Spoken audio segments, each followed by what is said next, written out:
भूल कर भी भगवान को बेलपत्र ना चढ़ाएं। भगवान शिव को बेलपत्र बहुत ही प्यारा है, लेकिन आप भगवान शिव को बेलपत्र नहीं चढ़ाना है।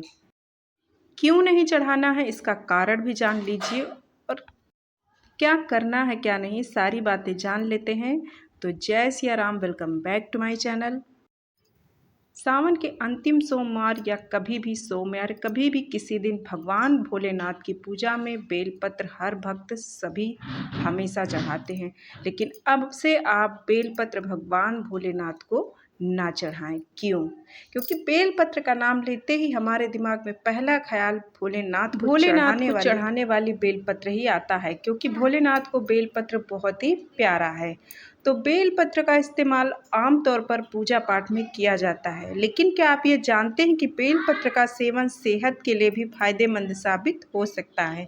जी हाँ, आपने अभी तक बेलपत्र को खाली पूजा में इस्तेमाल किया है, लेकिन अब ये आपके लिए फ़ायदेमंद कैसे है?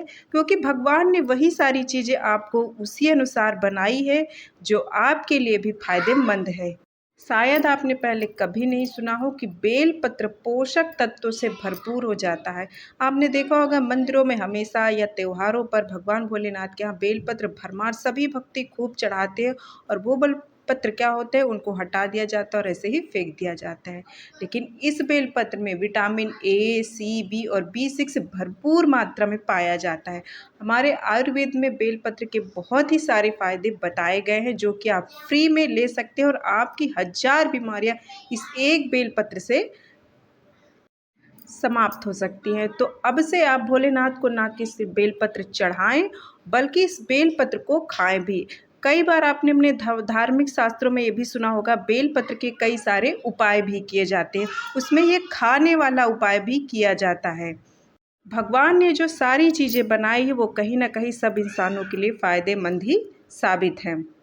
तो अब जान लेते हैं कि बेलपत्र को खाने से क्या क्या फ़ायदे होते हैं और किन लोगों को बेलपत्र खाना चाहिए। सबसे पहला है पेट के लिए।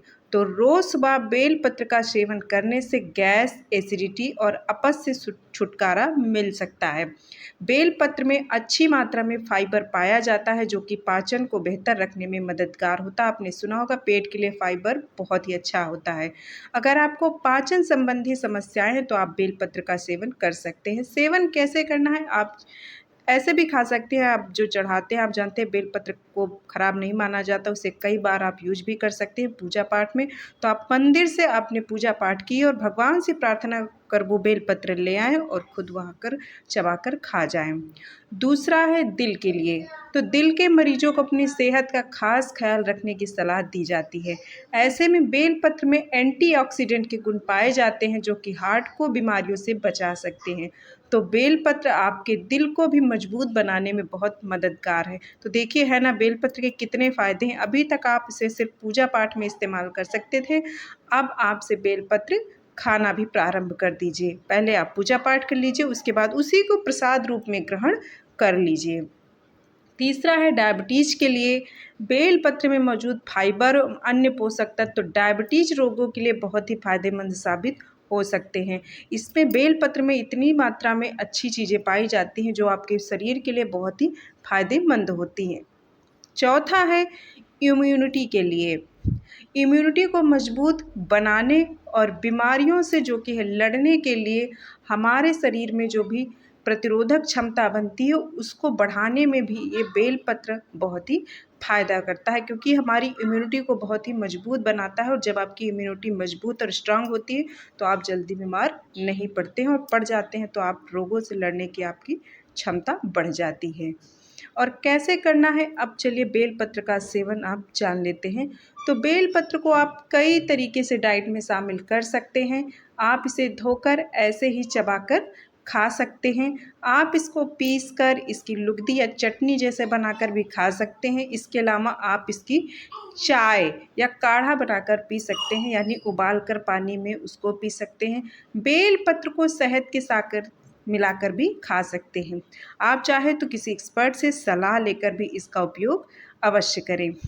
हालांकि आयुर्वेद के कोई साइड इफ़ेक्ट नहीं होते, फिर भी आप एक बार सलाह लेके इसका सेवन अवश्य करें। तो देखिए आपके बेलपत्र आपके लिए कितना आपके शरीर के लिए फ़ायदेमंद साबित होगा। उम्मीद है जानकारी पसंद आई होगी। अब से आप पूजा के साथ साथ बेलपत्र में खाना भी शुरू कर दीजिए।